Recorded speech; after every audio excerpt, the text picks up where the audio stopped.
You are listening to Alex Nanlohi Podcast, to know the Lord and to make Him known.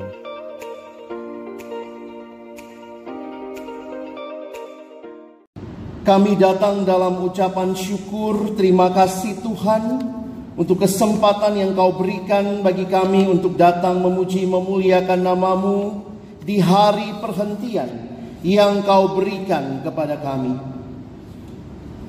Sebentar kami akan membuka firman-Mu ya Tuhan, kami mohon. Ketika kami membuka firman-Mu, bukalah juga hati kami. Jadikanlah hati kami seperti tanah yang baik, supaya ketika benih firman-Mu ditaburkan, itu boleh sungguh-sungguh berakar, bertumbuh, dan juga berbuah nyata di dalam kehidupan kami. Berkati baik hamba-Mu yang menyampaikan, semua kami yang mendengar, Tuhan tolonglah, agar kami bukan hanya jadi pendengar-pendengar firman yang setia, tapi mampukan kami dengan kuasa, dengan pertolongan dari Roh-Mu yang kudus, kami dimampukan menjadi pelaku-pelaku firman-Mu di dalam kehidupan kami, di dalam keseharian kami. Bersabdalah ya Tuhan, kami umat-Mu sedia mendengarnya. Di dalam satu nama yang kudus dan berkuasa, nama Tuhan kami Yesus Kristus, Sang Firman yang hidup, kami menyerahkan pemberitaan firman-Mu. Amin. Tema khotbah kita pada hari ini adalah Allah yang penuh dengan kebaikan dan belas kasih, dilandasi dari firman Tuhan Keluaran pasal yang ke-34, ayatnya yang kelima sampai dengan ayat yang ketujuh. Saya akan membacakan bagian ini bagi kita sekalian. Keluaran 34 ayat yang kelima sampai dengan ayat yang ketujuh. Turunlah Tuhan dalam awan, lalu berdiri di sana dekat Musa serta menyerukan nama Tuhan. Berjalanlah Tuhan lewat dari depannya dan berseru, Tuhan, Tuhan Allah, penyayang dan pengasih, panjang sabar, berlimpah kasih-Nya dan setianya, yang meneguhkan kasih setianya kepada beribu-ribu orang, yang mengampuni kesalahan, pelanggaran dan dosa, tetapi tidaklah sekali-kali membebaskan orang yang bersalah dari hukuman, yang membalaskan kesalahan bapa kepada anak-anaknya dan cucunya, kepada keturunan yang ketiga dan keempat. Sedemikian jawab pembacaan firman Tuhan. Berbahagialah kita yang bukan hanya membacanya, tetapi juga merenungkannya, melakukannya dalam hidup kita, dan bahkan membagikannya. Bapak Ibu Saudara yang dikasihi Tuhan, Shalom. Wajua-jua. Kita bersyukur di hari perhentian ini, di saat suasana Jakarta masih begitu teduh, kita boleh datang ke rumah Tuhan bersama-sama. Pagi hari ini sama-sama kita melihat satu bagian firman yang di dalamnya Tuhan menyatakan dirinya. Dan itulah yang kita lihat tadi di dalam bacaan kita. Tapi penting untuk kita melihat apa sih latar belakangnya. Kenapa saudara? Karena waktu kita melihat latar belakangnya, kita baru bisa memahami lebih dalam lagi bagian firman Tuhan yang kita baca tadi. Saya menyiapkan sebuah slide buat kita sekalian. Next, ayat-ayat yang sudah kita baca tadi, Keluaran 34 ayat 5 sampai 7. Latar belakangnya saudara, ini terkait dengan keluarnya bangsa Israel dari Mesir, dan juga perjanjian Allah di Sinai. Kalau saudara lihat di slide berikutnya, jadi kalau setelah bangsa Israel keluar atau dibebaskan dari perbudakan, mereka dibawa ke Gunung Sinai. Itu yang di bawah itu ya. Kalau lihat petanya, itu yang di bawah Sinai, tempat Allah membuat perjanjian dengan mereka, termasuk ketika Musa menerima hukum Taurat dan juga 10 perintah Allah. Namun kalau Bapak Ibu lihat selanjutnya, ketika Musa berada di gunung untuk menerima hukum Allah, bangsa Israel membuat dan menyembah patung anak lembu emas. Mereka tidak sabar menunggu Musa turun dari gunung. Dan waktu itu mereka membuat anak lembu emas dan menyembahnya. Karena itulah Tuhan murka. Hari itu 3.000 orang Israel mati. Selanjutnya kalau saudara perhatikan, hal itu menyebabkan Musa waktu dia turun, dia memecahkan loh batu yang berisi 10 perintah Allah. Maka kalau Bapak Ibu nanti perhatikan di dalam Keluaran 33, jadi anak lembu emas itu Keluaran 32. Bacaan kita hari ini Keluaran 34. Di Keluaran 33 Musa minta kepada Tuhan. Karena Tuhan katakan, aku tidak akan berjalan bersama kamu. Kalau saya berjalan bersama kamu dan kamu masih bandal begini, saya bisa musnahkan kamu. Lalu Tuhan kasih proposal sama Musa. Saya akan minta malaikat untuk menuntun kamu masuk ke Kanaan. Nah, disitulah Musa bilang, Tuhan, kalau engkau sendiri tidak bersama kami, jangan pernah suruh kami berangkat dari tempat ini. Lalu Musa berdoa. Selanjutnya saudara bisa lihat, setelah hukuman Allah atas penyembahan berhala ini, Musa berdoa untuk belas kasihan dan memohon agar Allah tetap menyertai bangsa Israel. Jadi waktu saudara dan saya membaca pasal 34 tadi, jangan lupa, ini adalah karena Israel telah mendukakan hati Tuhan, bahkan Tuhan telah menghukum mereka. Karena itu selanjutnya kalau saudara lihat, Keluaran 34 ayat 5-7 menggambarkan Allah yang menampakkan diri kepada Musa, menyatakan karakternya yang penuh kebaikan dan belas kasihan, serta kembali Allah memberikan 10 perintah pada loh batu yang baru. Jadi kalau tiba-tiba kita langsung baca tadi, oh Allah itu penuh belas kasihan, kita lupa bahwa sebelumnya Israel telah melakukan kejahatan, mereka menyembah berhala. Tapi disinilah terlihat jelas, seperti yang kita renungkan di Minggu Misericordias Domini. Kita merayakan kasih setia Allah. Bapak Ibu Saudara yang dikasihi Tuhan, saya ingin kita hari ini mengenal lebih dalam lagi siapakah Allah. Who is God? Siapakah Allah yang kita kenal itu? Saya pikir ketika kita membaca firman Tuhan, kita harusnya bisa melihat secara keseluruhan. Siapakah Allah yang kita kenal? Katanya tak kenal maka tak sayang. Tapi sudah kenal, apakah kita akan sayang? Pengenalan akan Allah bukan saja pengenalan yang sekadar bicara pengetahuan, tetapi harusnya menjadi pengenalan yang membawa transformasi hidup. Pengenalan akan Allah bukan sekadar informasi, tapi harusnya menjadi transformasi. Ada perubahan hidup karena saya mengenal siapa Allah yang saya sembah. Hari ini saya ingin mengajak kita melihat 3 hal dari bacaan kita tentang siapakah Allah. Kita lihat yang pertama.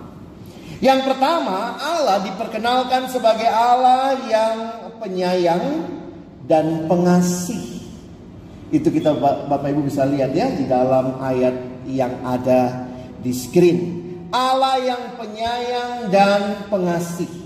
Sekali lagi, kalau kita lupa cerita sebelumnya Israel berada di dalam situasi mereka bahkan mengkhianati Allah yang sudah menyelamatkan mereka. Waktu kita pelajari, wow, berjalanlah Tuhan lewat di depannya dan berseru. Jadi kayak saudara membayangkan Tuhan lagi perkenalkan dirinya. Tuhan Allah penyayang dan pengasih. Nama Tuhan yang ditulis di Alkitab kita dengan huruf besar semua, Tuhan, itu disebut sebagai nama perjanjian. Atau dalam bahasa asli digunakan istilah Yahweh. Jadi ada banyak Allah yang disembah bangsa-bangsa. Allahnya Israel namanya Yahweh. Kira-kira begitu cara mengertinya. Karena ada lagi dewanya orang Babel, namanya Dewa Bel. Ada dewanya bangsa Sumeria, namanya Dewa Aku. Ada lagi namanya Dewa Nebo. Jadi semua dewa ada namanya. Maka Allah Israel memperkenalkan dirinya, Aku adalah Yahweh, yang menunjukkan bahwa Dia Allah semesta alam. Bapak Ibu, pada waktu itu penghayatan bangsa-bangsa, Allah itu teritorial, saudara. Jadi di Mesir siapa yang menguasai? Allahnya Mesir. Nanti kalau pindah ke Babel, siapa yang menguasai? Allahnya Babel. Jadi Allahnya itu teritorial. Setiap teritorial punya Allahnya sendiri. Jadi kalau Allahnya pindah teritorial, roaming, saudara, ya. Tapi Allah Israel memperkenalkan dirinya sebagai Yahweh, sebagai Allah yang kekal. Allah yang kekal itu mengikat perjanjian dengan umatnya Israel. Dan perjanjian itu diteguhkan dengan tindakan-tindakan Allah. Bahkan ketika Israel tidak setia, Allah mengatakan, Aku tetap Yahweh yang penyayang dan pengasih. Kita lihat selanjutnya, ada 3 poin yang saya mau bagikan bagi kita. Yang pertama, Allah menampakkan diri kepada Musa dalam awan dan menyatakan namanya, yaitu Tuhan. Tadi ya, Tuhan yang besar. Dan yang kedua, Allah menyebut dirinya sebagai penyayang dan pengasih, yang menunjukkan kasih sebagai sifat dasar Allah. Allah adalah kasih adanya. Dan kalau saudara pelajari akan bagian ini, karena Allah adalah kasih, maka nyata betul bahwa Dia Allah yang tidak berubah, yang tetap mengasihi umatnya di tengah-tengah situasi yang paling sulit sekalipun. Bagaimana aplikasinya buat kita? Kita perlu mengakui dan merasakan kasih Allah yang tidak berkesudahan dalam kehidupan kita. Saudara, kalau kita lihat,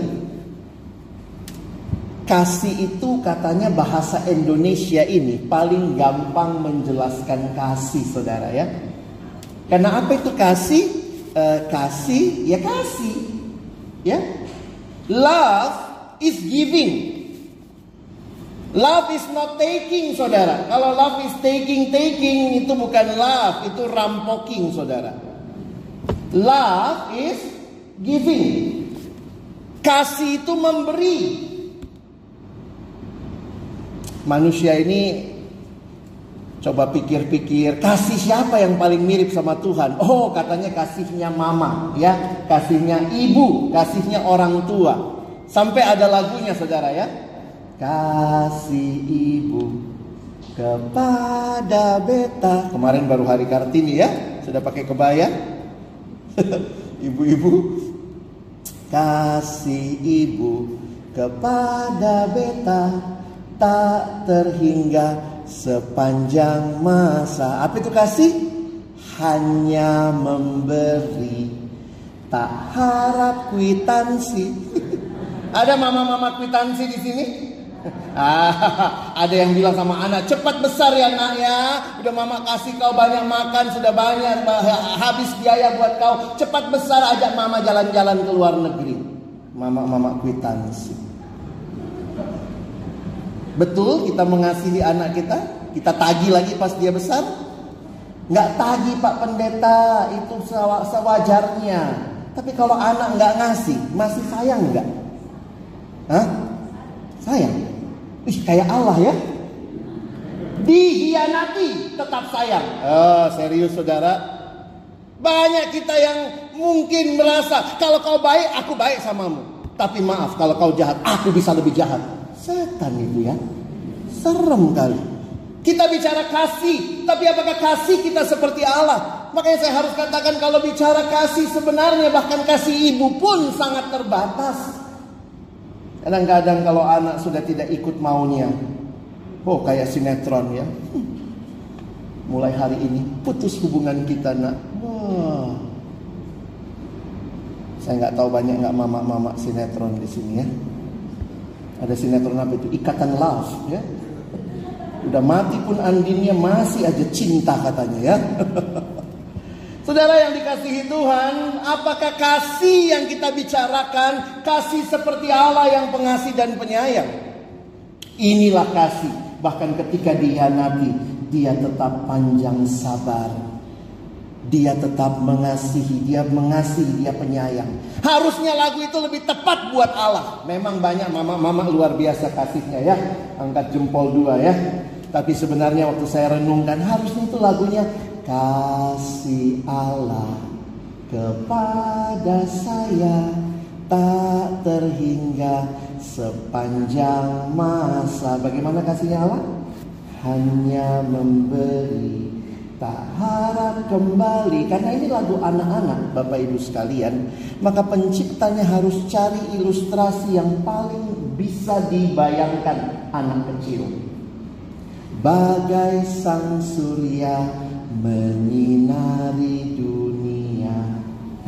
Matahari tetap bersinar. Matahari gak bilang gini, besok kau gak mandi gak terbit aku. Tidak ya. Mandi kau, tidak mandi kau, aku tetap terbit. Itulah pengasih, penyayang. Sulit ya kita bayangkan ya. Karena kita seringkali kasihnya menuntut. Saya kasihi kau, asal balas ya. Asal balas ya. Kalau kau jahat sama saya jahatin kamu. Allah dijahatin Israel, dia katakan, aku pengasih dan penyayang buatmu. Sulit. Mengasihi itu sulit, saudara. Bukan cuma sulit, bahasa Inggrisnya sulit. Saking susahnya. Tapi bukannya tidak mungkin. Karena kasih Allah di Kalvari membuat kita mengerti. Bahkan waktu kita mengolok-olok dia, kita menyalibkan dia, dari salib itu dia berkata, ya Bapa, ampunilah. Kita orang Kristen, katanya ajaran utamanya kasih. Kita alami gak dalam hidup kita ya?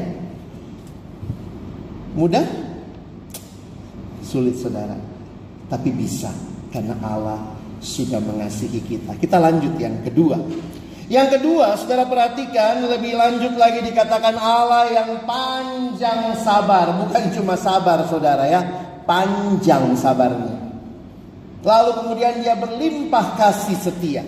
Istilah ini dalam bahasa aslinya menarik kalau Bapak Ibu perhatikan. Karena di dalam beberapa terjemahan juga ada istilah righteousness. Sehingga beberapa terjemahan, termasuk terjemahan yang tua seperti King James Version, menerjemahkannya menjadi kebenaran. Allah yang kasih dan kebenaran. Ada terjemahan seperti itu. Terjemahan Indonesia menggunakan istilah kasih setia. Coba kita lihat sedikit penjelasannya ya. Yang pertama, kalau saudara lihat, nextnya bisa tolong. Ya, yang pertama, Allah dinyatakan sebagai Allah yang panjang sabar, yang berarti dia tidak cepat marah dan memberi kesempatan bagi umatnya untuk bertobat. Jangan pikir Allah tidak bisa marah, bukan begitu. Tapi dia tidak cepat marah karena dia tahu umatnya ini luar biasa membutuhkan kesabaran melayani mereka, melayani kita. Selanjutnya, Allah juga disebut sebagai berlimpah kasih setia dan kebenaran. Itu beberapa terjemahan menggunakan istilah itu, saudara ya. Menegaskan bahwa dia adalah sumber kebenaran yang tidak pernah berubah. Dan setia itu berarti dia menepati janjinya. Itu ya. Ingat ya, kan kita ini harus meniru Allah. Kita ini harus mengalami transformasi. Maka lihat nextnya, ini aplikasi buat kita.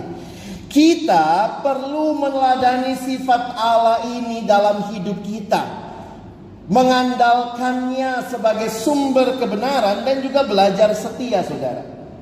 Sekali lagi tidak mudah, tapi bukan berarti tidak mungkin, ya. Mari kita berdoa, kekuatan dari Allah, Roh Kudus diam di hati kita. Itu menolong kita.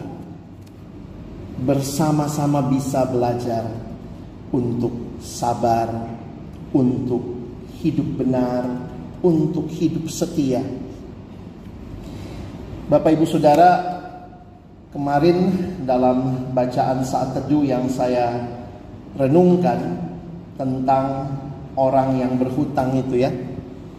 Dia berhutang kepada tuannya, banyak sekali tuannya ampuni. Keluar dia langsung lihat ada orang lain yang berhutang sama dia, yang hutangnya nggak seberapa, malah dia mau penjarakan orang itu. Lalu Yesus mengajar soal pengampunan. Memang nggak mudah, apalagi kalau kita pernah disakiti, pernah dilukai. Tapi lihatlah Allah, ketika dia dilukai, dia disakiti, tentu dia marah. Tapi bukan kemarahan yang ditunjukkan, tapi sebuah tindakan kasih, panjang sabar, dan tetap setia kepada janjinya. Oh, mungkin saudara bilang, iya Pak Pendeta, tapi kan saya bukan Allah. Kalau saudara mengatakan saudara mengenal Allah, apakah saudara hanya tahu Allah panjang sabar? Tapi buat kita, maaf Pak, saya susah sabar. Memang gak mudah, ya. Tapi sekali lagi bukannya tidak mungkin. Allah menunjukkan kasih-Nya, teladannya bagi kita. Lebih sulit lagi yang ketiga, saudara, ya. Next, kita lihat. Allah adalah Allah yang mengampuni dosa. Tapi menarik, saudara, Allah yang juga mengingatkan konsekuensi dosa. Makanya kalau kita baca yang tadi, wah kayaknya Allah tuh tutup mata saja, ya sudahlah dosamu, udahlah. Tidak demikian, saudara.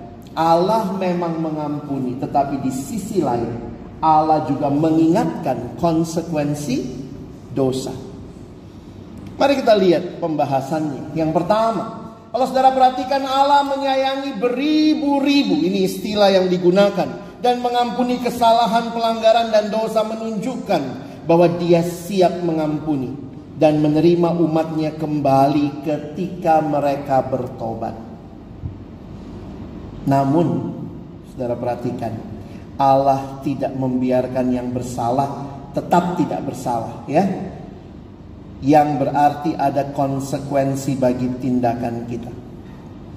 Di dalam pelayanan pastoral kami para hamba Tuhan seringkali menghadapi jemaat yang berkata, Pak Pendeta, Tuhan bisa nggak sih ampuni saya? Udah besar sekali dosa yang kulakukan. Tuhan bisa ampuni sebesar apapun dosa kita. Tapi seringkali ada konsekuensi. Dan konsekuensinya ada yang kita dapatnya sekarang, ada yang kita dapatnya nanti, begitu ya. Ada yang datang, Pak Pendeta, maaf sudah hamil di luar nikah. Tuhan ampuni? Tuhan sanggup mengampuni? Sanggup, tapi anaknya kan nggak begitu. Aku mengampunimu, hilang, nggak ada hamilnya. Nggak begitu, saudara, ya. Konsekuensinya tinggal. Ada kan? Maka disitulah kita harus hidup dalam pertobatan, membesarkan anak yang kita kandung, anak yang dikatakan tidak diharapkan. Tapi ingat, tidak ada yang tidak diharapkan di dalam Tuhan. Kadang-kadang kita bicara dosa, kita cuma minta pengampunan, tapi kita pun lupa bahwa dosa selalu ada konsekuensi. Pak Pendeta, saya sudah banyak menipu orang. Aduh, saya main judi di mana-mana. Aduh, Tuhan ampuni saya. Ya, Tuhan ampuni, tapi miskin jadi bagianmu, karena itu konsekuensimu. Dikejar-kejar debt collector, ya mau bagaimana? Ya selesaikan dengan baik, kerja baik-baik, cicil utangmu. Aduh, Pak Pendeta, saya maunya kalau Tuhan mengampuni, Tuhan langsung bilang semua dibebaskan. Ih, enak kali kau. Siapapun kau, ya. Kadang-kadang saya mikir, kita ini orang Kristen maunya begitu, ya. Maunya Tuhan yang empang, enak dan gampang. Tuhan ingatkan, kadang gak mudah. Kita tuh apa ya, Keras kepala, saudara. Pak Pendeta, bagaimana caranya saya bisa diet tapi saya nggak mau kurangi makan? Hah? Coba kalau saudara jadi Tuhan, ada yang datang, tolong dulu saya. Mau kurus tapi tetap makan banyak, tetap rakus. Ada lagi yang datang gitu, Pak Pendeta, bagaimana ini ya? Coba kalau kita jadi Tuhan, bingung ya jadi Tuhan ya. Tuhan kasih saya kesehatan, rokoknya jalan terus, Tuhan juga bingung, gimana nolongnya, ya? Kadang-kadang nggak gampang ya jadi Tuhan ya. Karena kita mau yang kita mau. Apa yang enak buat saya? Udah tahu diabetes masih makan coklat. Mintanya Tuhan berikan saya pemulihan. Tuhan juga bingung coklatnya itu. Ya maksud saya begini saudara, mari kita sadar lah ya. Jangan saling menuding, dosa kali dia banyak dosanya. Kita semua harus sadar apa yang kita lakukan di hadapan Tuhan. Jangan-jangan kita juga sedang mempermainkan Tuhan dengan apa yang kita nikmati dan kita bilang Tuhan tanggung jawab. Ya Bapak Ibu Saudara, Allah mengampuni. Kita perlu serius dengan dosa ya, ini poin saya.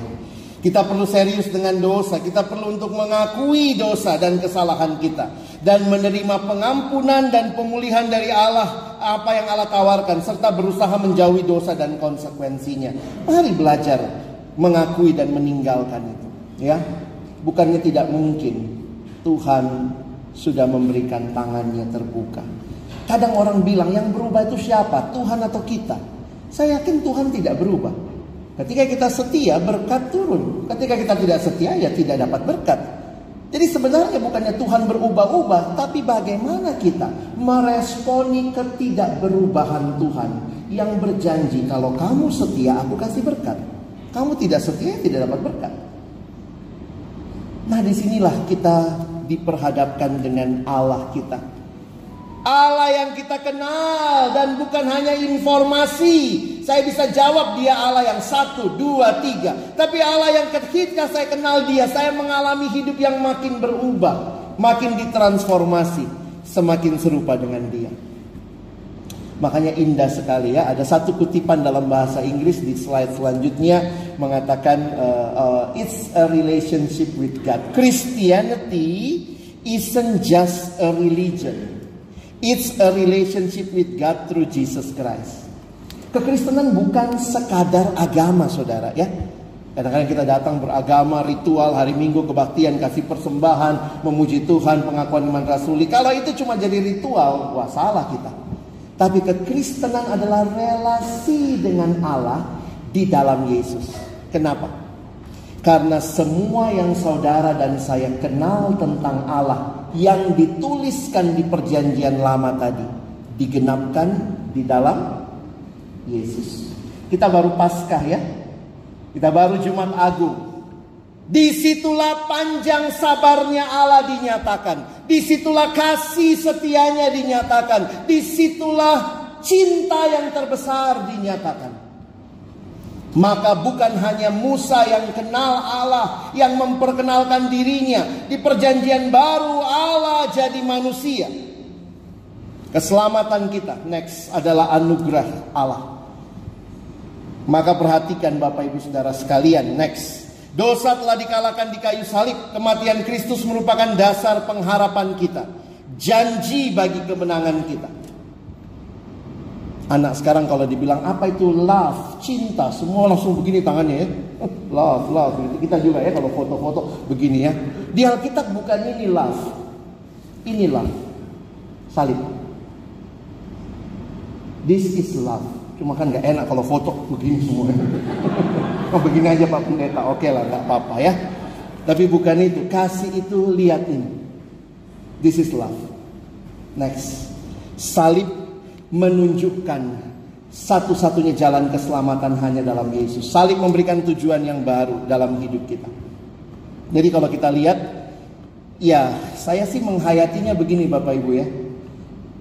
Semua yang kita bahas di perjanjian lama tentang Yahweh, panjang sabar, penyayang, pengasih, mengampuni, itu digenapkan di perjanjian baru di dalam Yesus Kristus ya. Indah sekali. Allah jadi manusia. Makanya Kristen beda sama semua agama lain ya. Jangan disama-samakan. Ada yang bilang kan semua agama sama Pak. Sebentar dulu. Kalau semua agama sama, suruh aja dia jadi Kristen. Semua agama sama kan, ayo jadi Kristen aja. Nggak mau Pak. Berarti nggak sama dong. Kalau sama ya ayo. Kalau nggak kita ikut aja agama dia. Masalahnya kekristenan tidak sekadar bicara ajaran Yesus. Kekristenan bicara karya Yesus di kayu salib. Karya Yesus di kayu salib, karya yang menyelamatkan kita. Semua agama bicara keselamatan, tapi hanya kasih caranya. Ini satu, ikuti ajarannya. Dua, lakukan ini. Tiga, lakukan ini. Beda sekali. Kekristenan, Allah memberikan anaknya. Maka saya tuliskan begini Bapak Ibu ya di slide berikutnya. Keselamatan dalam kepercayaan lain itu adalah percaya pada kemampuan diri sendiri. Apa yang saya lakukan supaya saya selamat. Kalau apa yang saya lakukan supaya saya selamat, siapa juru selamatnya? Ya saya. Untuk selamat lakukan 1, 2, 3, 4. Waktu saya sudah lakukan 4 saya selamat. Siapa juru selamatnya? Ya saya lah. Kalau begitu surga tempat paling sombong. Kenapa kau masuk sini? Aku nyumbang gereja. Kalau kau, aku panti asuhan. Di surga nanti semua kita sombong-sombongan. Berapa banyak kau sumbang gereja? Aku 5 panti asuhan loh. Ada 40 anak asuh. Apakah kemudian kita masuk surga karena usaha kita? Itu bukan ajaran Kristen. Ajaran Kristen apa? Next. Keselamatan. Percaya pada apa yang Yesus telah lakukan bagi kita. Bukankah itu yang kita rayakan ketika kita merayakan Jumat Agung dan Paskah? Dia juru selamat, bukan aku. Dia yang juru selamat. Aku diselamatkan. Karena itu berbeda pola pikir kita. Ke gereja supaya selamat. Berarti siapa juru selamat saudara? Gereja. Oh, lalu bagaimana Pak Pendeta? Karena saya diselamatkan oleh Yesus, saya rajin ke gereja. Jadi bukan rajin ke gereja supaya selamat. Karena sudah selamat makanya saya rajin ke gereja. Itu respon. Baca Alkitab supaya masuk surga. Berarti nanti masuk surga ditanya absennya berapa Alkitab kau baca. Enak kalau gitu Pak Pendeta ya. Gak usah baca Alkitab. Nggak gitu juga. Karena sudah selamat responnya baca Alkitab. Jadi bukan Alkitab yang bawa kita masuk surga. Yesus. Dan dia Allah yang sungguh mengasihi kita. Kasihnya dia nyatakan di kayu salib. Sehingga semua kita sekarang sedang meresponi anugerah Allah. Lalu bagaimana hidup kita? Slide terakhir ya. Marilah kita saat ini menjadi saksi Allah. Saksi kasih dan kebaikan Allah dalam kehidupan kita sehari-hari. Juga kita bagikan berita sukacita ini kepada orang-orang di sekitar kita. Supaya mereka pun percaya dan mengenal pribadi Allah yang hidup. Ini Minggu Misericordias Domini. Merayakan kasih setia Allah. Tapi kiranya kita pulang membagikan itu ya. Di keluarga kita, di masyarakat ya. Ini baru maaf-maafan kan, Lebaran ya. Tapi saya pikir orang Kristen mah kita sudah disuruh saling mengaku dosa, saling mengampuni. Jadi dosa jangan. Kadang-kadang kita sulit mengampuni ya. Saya ingat memang satu ibu dalam retret yang saya pimpin, ada satu ibu kemudian selesai retret datang sama saya. Pak Pendeta boleh saya sharing? Oh silakan Bu. Lalu sharingnya gini, Pak saya itu orang baik Pak. Udah bagus dia orang baik ya. Saya bilang mari kita tutup doa kan. Ibu sudah baik ya. Ya tapi dia bilang dia lagi mau cerita. Saya itu Pak mau cerita. Saya ditipu oleh rekan dagangnya dia. Jadi mereka kongsi buka usaha berdagang. Lalu kemudian dia merasa ditipu oleh rekan dagangnya. Lalu dia bilang sama saya itu Pak orangnya baik Pak. Tapi kalau orang jahat sama saya Pak, aduh saya bisa lebih jahat sama dia. Ibunya Kristen banget Bapak Ibu sekalian ya. Ada salibnya di sini si tantenya ya. Terus dia bilang, saya itu orangnya percayaan sama orang Pak. Tapi sekali saya dikhianati Pak, nggak bisa saya Pak. Aunya panjang ya. Sekali saya dikhianati Pak, nggak bisa saya Pak. Kalau dia tanya sama pendeta ya, salah juga nanya sama pendeta ya. Jadi bagaimana Pak? Ya Bu, di Alkitab bilang harus mengampuni. Tapi itulah Pak, saya susah banget Pak. Kemarin dia datang Pak, dia datang mau ketemu saya Pak. Aduh saya nggak mau ketemu. Biar dia datang cium kaki saya, nggak bisa saya Pak, nggak bisa saya, nggak bisa. Nggak bisa saya Pak.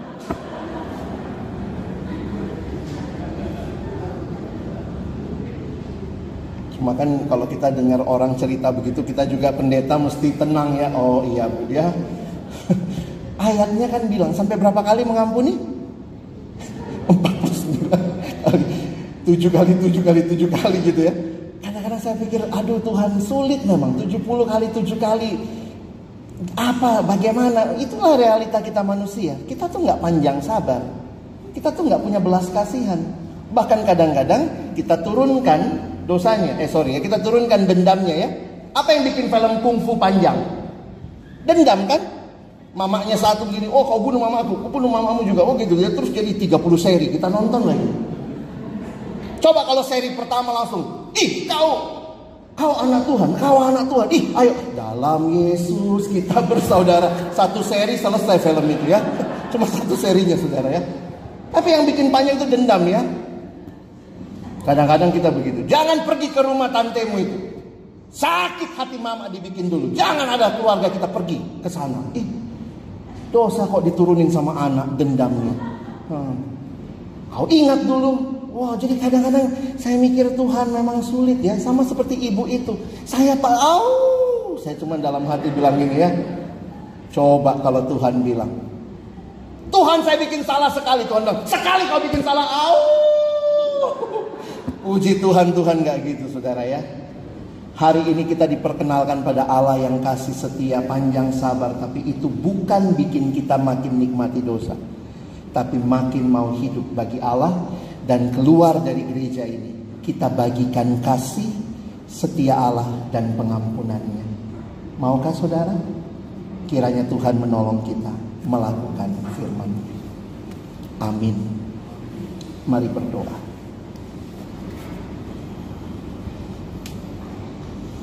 Terima kasih Tuhan buat firman-Mu. Kami sadar mengenal Engkau membawa kami juga makin mengenal diri kami. Diri kami yang masih begitu terbatas mengasihi, masih begitu terbatas memberi kepada sesama, masih mungkin menyimpan dendam. Tapi hari ini biarlah pengenalan kami akan Engkau membawa kami hidup seperti Engkau, supaya kami menjadi anak-anak Allah yang memuliakan Allah. Sulit Tuhan, tapi bukan tidak mungkin. Karena Roh Kudus telah Kau berikan memimpin hidup kami. Firman Kau berikan sebagai pelita bagi kaki kami, terang bagi jalan kami. Komunitas Kau berikan untuk kami bersama-sama saling menopang. Kiranya kami boleh menghidupi firman-Mu di dalam keseharian kami.